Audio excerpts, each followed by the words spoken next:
রাজ্যভিত্তিক 3 দিনের কলা উৎসবের সূচনা হয় আগরতলা রবীন্দ্র শতবার্ষিকী ভবনে। উপস্থিত ছিলেন শিক্ষা দপ্তরের সচিব এবং অধিকর্তা সহ অন্যান্য বিশিষ্টজন এবং বিভিন্ন জেলার প্রতিযোগী ছাত্রছাত্রীরা।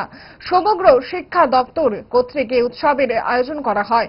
সব জেলায় কলা উৎসবের আয়োজনে অংশ নিয়েছিলেন 3000-এর মতো ছাত্রছাত্রী। শেষ পর্যন্ত রাজ্য স্তরে এসে প্রতিযোগীদের সংখ্যা দাঁড়িয়েছে 110 জনে।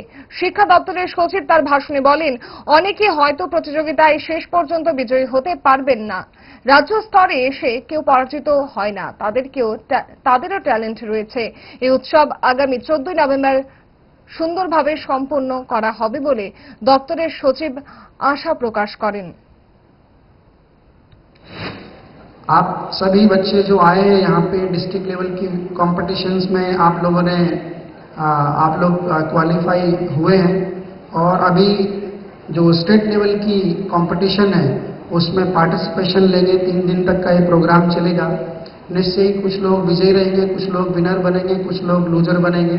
बट यहाँ पर स्टेट लेवल में आने के बाद कोई लूजर नहीं बनता। कोई भी एक कंपटीशन आप लोगों के टैलेंट को निर्धारण नहीं कर सकती कि हम स्टेट लेवल पे आए, हमारा नेशनल लेवल के लिए सिलेक्शन नहीं हुआ। डेफिनेटली बहुत बड़ी काफ़ी पार्टिसिपेशन है हमारा डिस्ट्रिक्ट लेवल कॉम्पिटिशन्स में। अराउंड 3000 बच्चों ने पार्टिसिपेशन किया और यहाँ पे अराउंड 110 बच्चे स्टेट लेवल पे पार्टिसिपेट कर रहे हैं। तो डेफिनेटली जो 6 थीम है उसमें इंडिविजुअल कैटेगरी में और ग्रुप कैटेगरी में बहुत सारे बच्चे होंगे जिनको